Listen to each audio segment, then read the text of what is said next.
Shalom adik-adik, apa kabarnya? Hari ini kita merayakan hari yang sangat penting bagi umat Kristen, yaitu Paskah. Hari Paskah memperingati kebangkitan Tuhan Yesus. Nah, sebelum kita memuji Tuhan, mendengarkan firman Tuhan, mari kita bersatu dalam doa.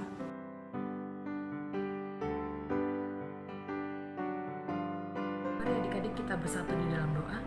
Tuhan Yesus, kami mengucap syukur untuk berkat yang tiada habisnya diberikan untuk kami. Kami mengucap syukur bahwa sampai hari ini kami bisa terus sehat ya Tuhan. Kami bisa melakukan aktivitas kami dengan baik. Kami mengucap syukur bahwa kasih dan berkat yang dari Tuhan tidak pernah henti-hentinya kami rasakan di dalam kehidupan kami. Saat ini ya Tuhan, kami mengucap syukur kami juga boleh hadir dalam ibadah online Paskah sekolah minggu.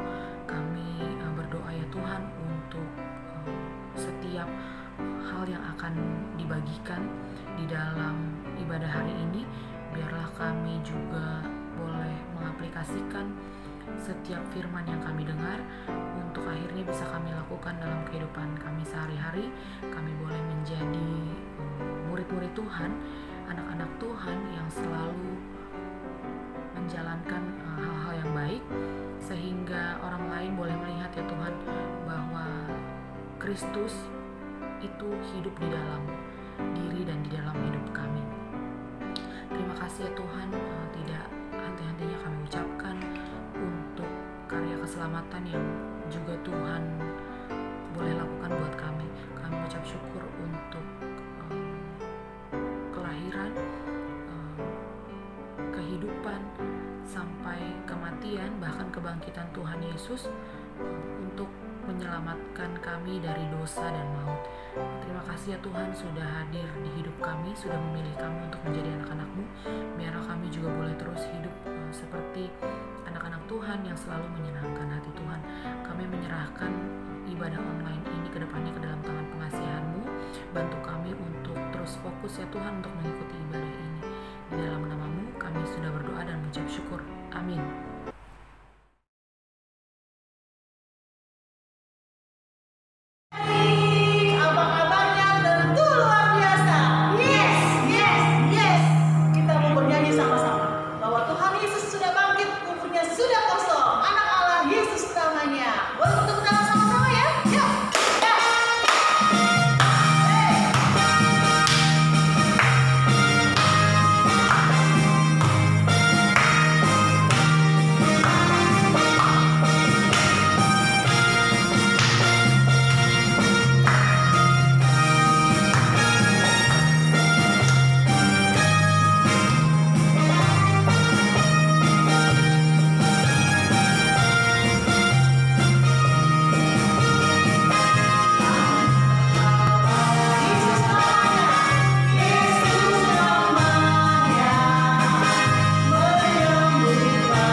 rolled the stone away from the tomb wherein he lay. Little children come and sing, glory, glory to the King, Christ the Lord of everything.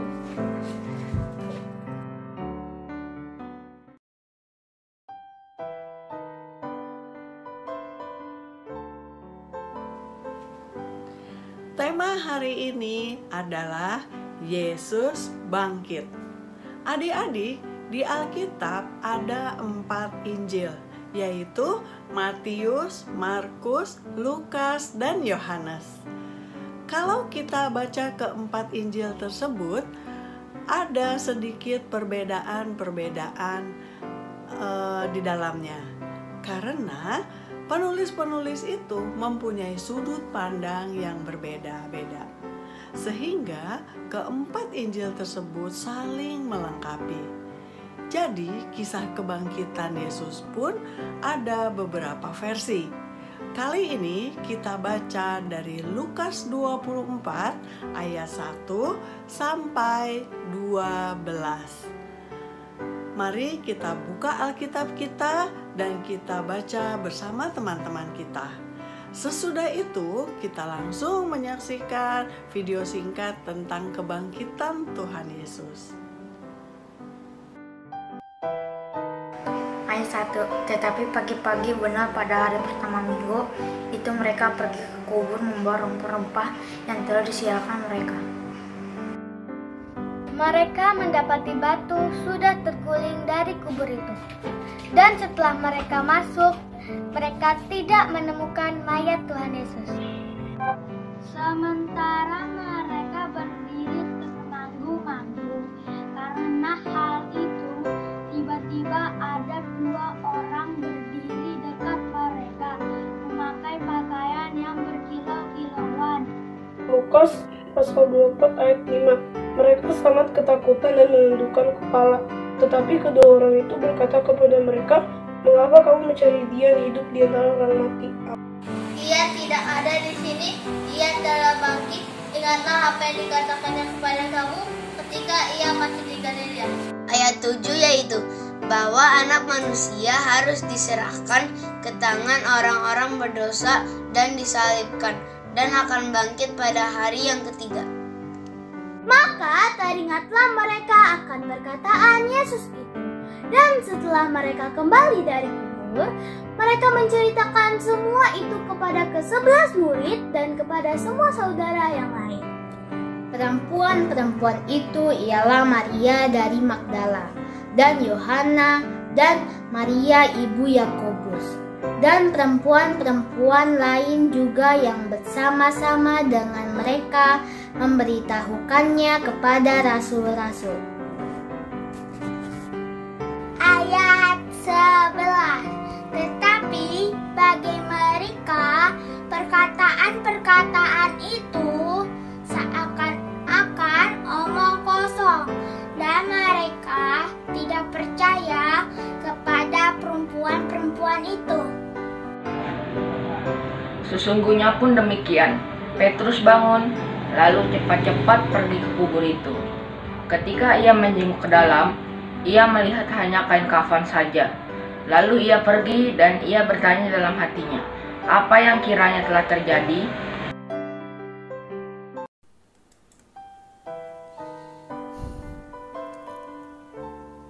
Waktu prajurit-prajurit menangkap Yesus, mereka mengenakan jubah ungu dan mahkota duri di kepala Yesus. Mereka memukuli dan meludahi Yesus. Mereka menyiksa Yesus dengan sangat kejam. Setelah diputuskan Yesus harus disalib, mereka membawa Yesus ke sebuah bukit untuk disalibkan. Mereka menyuruh Yesus memikul salibnya sendiri. Kemudian Yesus dipaku di kayu salib dan salib itu diberdirikan. Sebelum Yesus mati, Yesus berdoa kepada Allah Bapa, "Bapa, ampunilah mereka, karena mereka tidak tahu apa yang mereka perbuat." Setelah Yesus mati, tubuhnya dibungkus kain kafan putih dan ditaruh di dalam kubur. Lalu mereka menutup kubur itu dengan batu besar. Mereka menaruh penjaga-penjaga di dekatnya siang dan malam. Yesus pernah berkata bahwa Dia akan mati dan bangkit setelah 3 hari. Pada hari pertama minggu itu, pagi-pagi benar, Maria Magdalena dan temannya pergi ke kubur Yesus. Mereka terkejut bahwa kubur itu terbuka. Mereka masuk dan kaget. Kubur itu kosong, tidak ada siapa-siapa, dan mereka sangat ketakutan. Tiba-tiba muncullah 2 orang malaikat. Mereka berkata, "Yesus anak Allah sudah bangkit." Lalu Maria dan temannya berlari mendapati murid-murid Yesus dan memberitahukan kabar itu. Mulanya murid-murid tidak percaya, tapi mereka pergi juga ke kubur Yesus.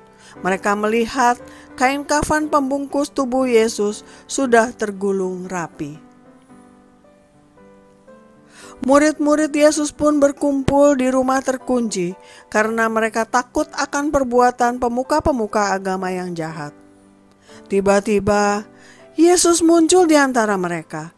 "Damai sejahtera bagi kamu." Mereka sangat gembira melihat Yesus dengan mata mereka sendiri. Setelah Yesus memperlihatkan luka di tangan dan kakinya, Ia berpesan kepada murid-muridnya untuk meneruskan misinya, yaitu pergi ke seluruh penjuru dunia dan memberitakan tentang kasih Allah. Amin. Tuhan Yesus bangkit. Luar biasa ya adik-adik. Nah, pelajaran apa yang bisa kita ambil dari kisah kebangkitan Tuhan Yesus ini? Kita bahas satu-satu ya adik-adik.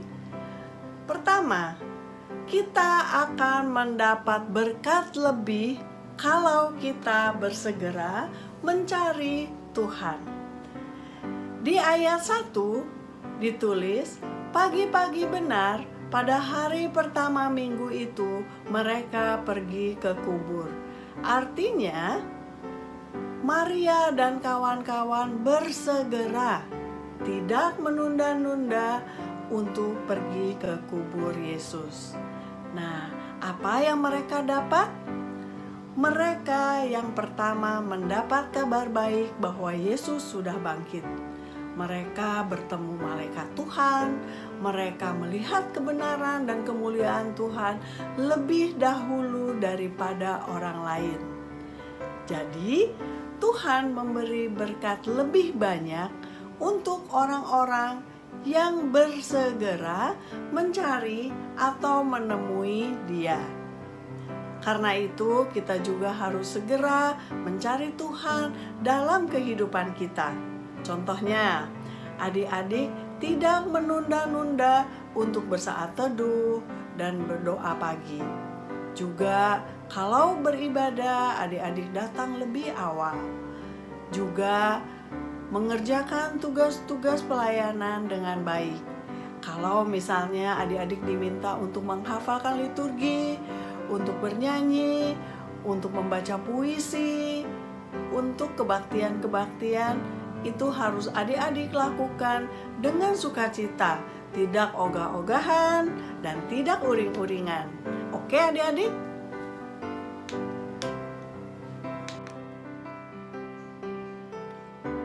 Yang kedua adalah kuasa Tuhan Yesus tidak terbatas.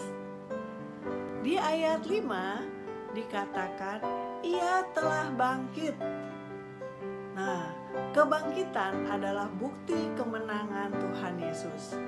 Belum ada yang bisa mengalahkan maut atau kematian selain Tuhan Yesus. Artinya, kuasa Tuhan Yesus tidak terbatas. Kita harus percaya bahwa Tuhan Yesus bangkit untuk kita. Karena itu, Tuhan Yesus berkuasa atas kehidupan kita. Tuhan Yesus sanggup menolong hidup kita. Apapun persoalan, pergumulan kita, seperti sakit, persoalan keluarga, persoalan keuangan, jangan khawatir. Kalau kita percaya, pasti Tuhan sanggup untuk menolong kita. Yang ketiga adalah kita harus mendengar nasihat dari Tuhan Yesus. Di ayat 10 dan 11 dikatakan, murid-murid tidak percaya kepada kabar bahwa Tuhan Yesus sudah bangkit. Padahal Tuhan Yesus sudah mengatakan sebelumnya bahwa Dia akan bangkit pada hari yang ketiga. Nah, kita pun walau kita percaya kepada Tuhan Yesus, tapi seringkali kita tidak mau mendengar, tidak mau taat pada firman-Nya. Karena itu, mulai sekarang adik-adik harus berjanji bahwa akan selalu mendengarkan nasihat dari Tuhan Yesus. Baik itu melalui firman Tuhan, nasihat orang tua, nasihat hamba Tuhan, nasihat guru sekolah minggu. Jadi, jangan keraskan hati ketika kita diberi nasihat yang baik. Adik-adik, Tuhan Yesus sudah lahir, mati, dan bangkit untuk kita. Mari adik-adik, kita harus semakin mengasihi dan mencintai Tuhan Yesus dalam hidup kita dengan segenap tubuh, jiwa, dan roh kita. Selamat Paskah adik-adik, Tuhan Yesus memberkati.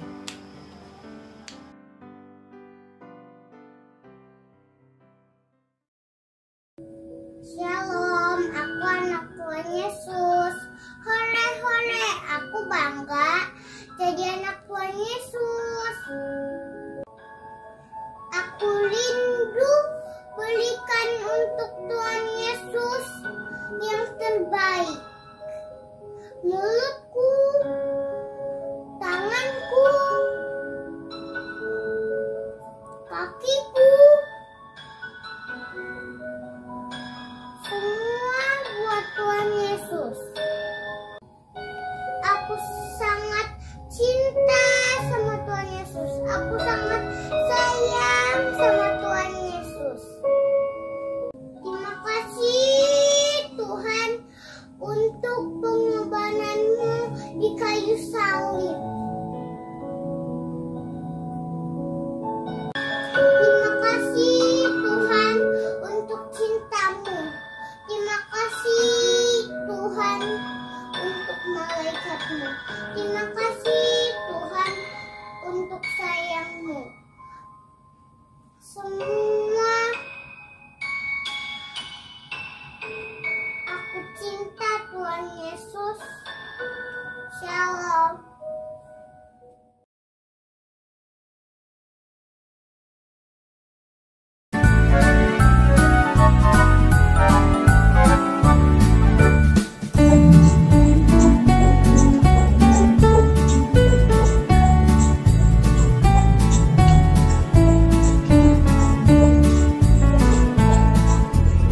Tanda paku di kaki dan tangan, tanda cinta, tanda cinta, tanda tombak menusuk di lambung, tanda cinta Tuhan. Itu semua sudah Tuhan terima untuk selamatkan orang berdosa, selamat orang yang tidak melihat tapi percaya juga.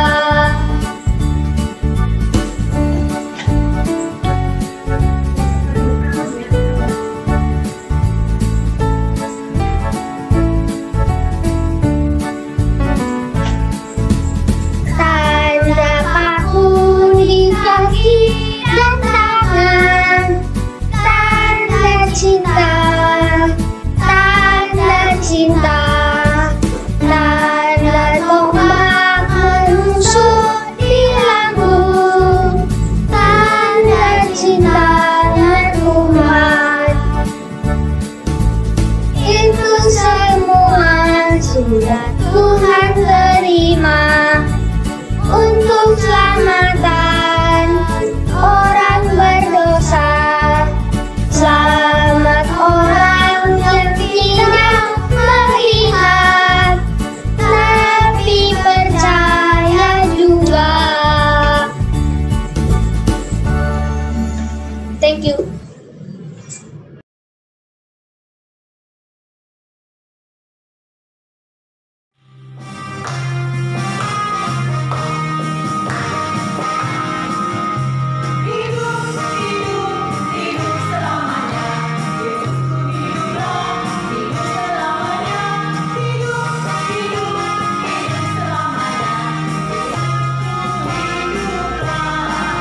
bersatu dalam doa.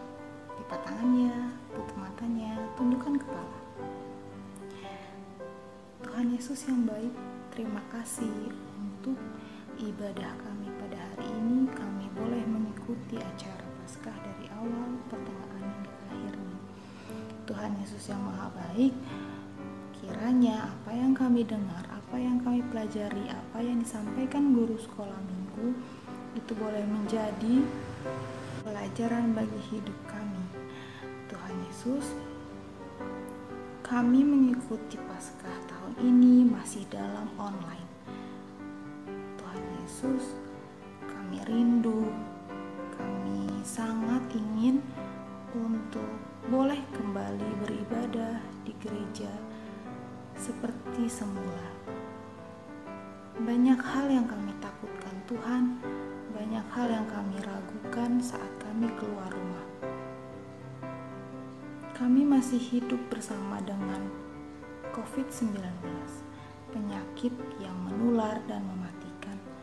Tuhan Yesus, walaupun pandemi ini ada di seluruh dunia, tapi aku yakin dan percaya kekuatan daripada Tuhan lebih besar dari segala-galanya.